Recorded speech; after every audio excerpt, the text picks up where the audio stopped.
Bonjour à tous. Donc aujourd'hui, pour toujours pas changer, donc sur Sizia Ziké. Aujourd'hui, je vais vous parler du cheminement qu'avait Ziké pour être dans le succès et le grandiose. Donc, chose à savoir par rapport à toutes ces aventures, quelles qu'elles soient. La- L'homme était un homme qui compartimentait, certes, mais il y avait un triptyque qui se présentait de façon régulière devant lui et qu'il était en mesure, si je puis dire, auquel il était en mesure de commander à chaque fois. Pour reprendre l'adage, on ne commande à la nature qu'en lui obéissant. Vous êtes face à un homme qui n'est pas soumis au diktat. La raison, elle est simple. Comme c'est un homme qui est un adepte, si je puis dire, du pouvoir, je veux donc je peux. Phrase que vous pouvez retrouver dans Oro, dans les premières pages. Donc cet adepte du pouvoir se donnait les moyens donc de commander à la nature. Et pour cela, pour pouvoir à coup sûr commander à la nature, en tout cas, on ne commande à la nature qu'en lui obéissant, il se mettait constamment dans des endroits où la loi n'avait pas cours et où les règles, c'est lui qui les imposait. Ce qui fait que autour de lui, vous aviez un cadre, si je puis dire, légal, propre à n'importe quel pays, et lui cherchait constamment l'interdit qui permette donc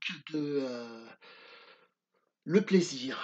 Et force est de constater que, quel que soit l'endroit, il le trouvait. La condition sine qua non pour pouvoir trouver, voire exploiter la zone où l'interdit a lieu, très simple. Vous aviez vous avez donc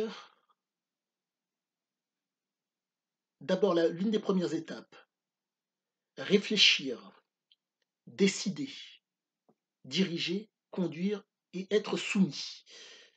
En tout cas, soumettre un groupe de personnes à vos desiderata, à votre pouvoir. C'était ce qu'il faisait. Petite strate qui est juste en dessous, qui permet d'autant mieux comprendre l'homme par rapport à cette recherche d'interdit. Chercher, découvrir, trouver, provoquer la chance, explorer et exploiter. C'était ce qui conditionnait, si je puis dire, cette capacité à pouvoir s'inscrire dans le succès et le grandiose, à la marge, dans l'interdit, où il aurait pu mettre sa loi et ses règles. D'où le fait, d'où l'expression dans le texte je peux donc je veux. Et donc, je vais vous parler donc des fameux du triptyque dont je vous parlais euh, les premiers temps de la vidéo. Le fameux triptyque est le suivant, la logique, la raison et le génie. Nous sommes face à un homme qui est en mesure d'osciller, qui oscillait fréquemment entre la raison et le génie.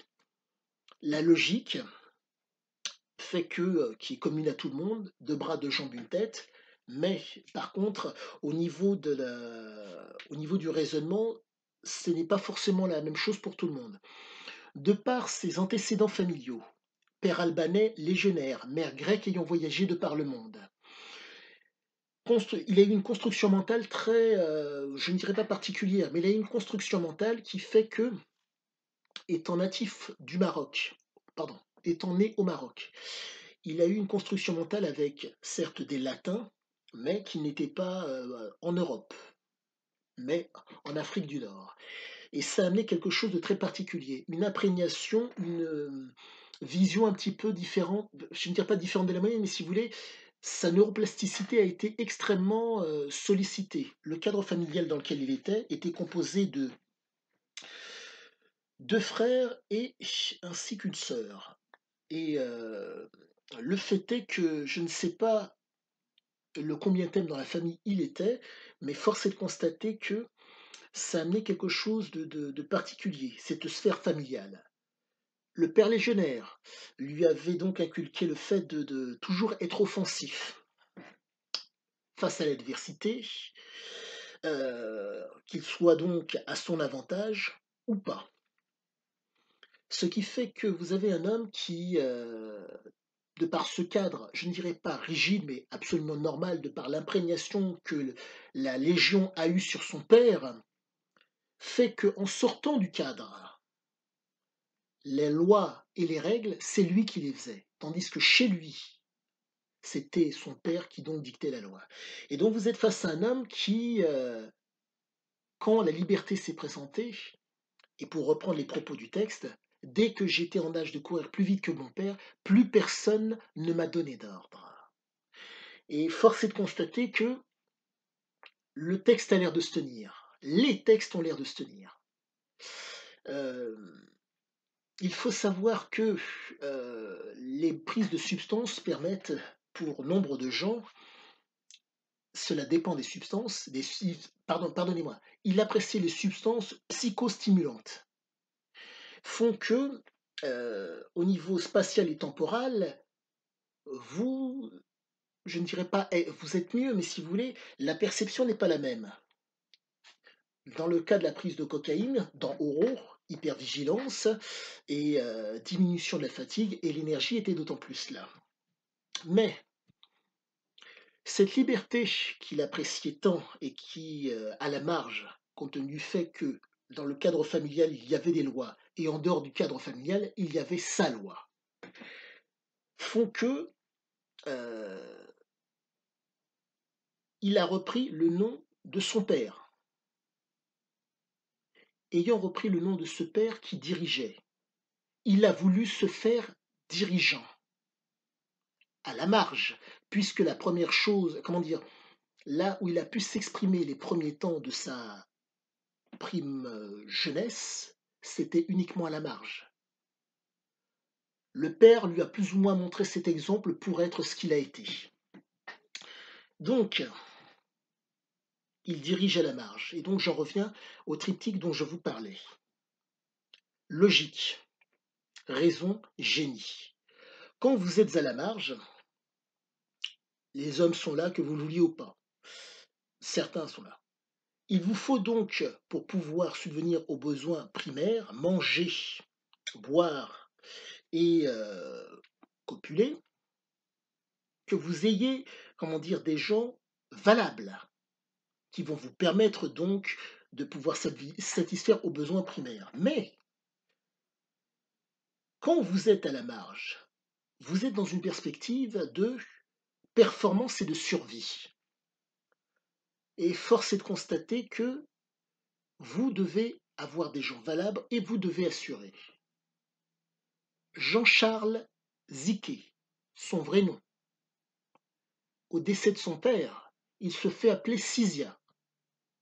Donc, et dans le roman Oro, il se fait appeler Juan Carlos. Jean-Charles Juan Carlos, vous voyez et vous verrez. Et vous supposez, et peut-être à tort, ou peut-être que je suppose à tort, et peut-être que vous supposez à tort si c'est le cas. Bien. Le fameux triptyque. La raison et le génie. Pour pouvoir raisonner, dans un cadre où la loi n'a pas cours, prise d'information qui vous permet donc de savoir. À la suite de ça, dans le cas de Ziki, connaître l'intéresse, comprendre l'intéresse nettement moins. Et je dirais apprendre non plus. Petit détail qui permet de confirmer que le fait d'apprendre ne l'intéresse pas plus que ça. L'homme n'était pas manuel. Il le dit d'en haut. Donc apprendre à faire, non. Conditionner les gens pour faire pour lui, oui.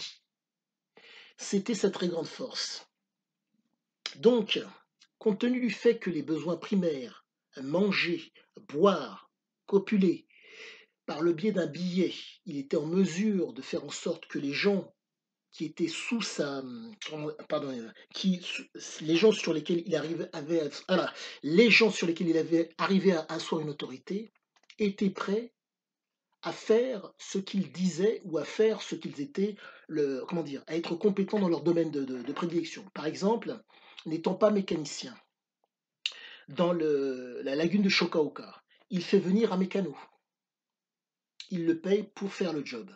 Et bien sûr, c'est lui qui retire le plus gros l'avantage de par comment ça s'appelle?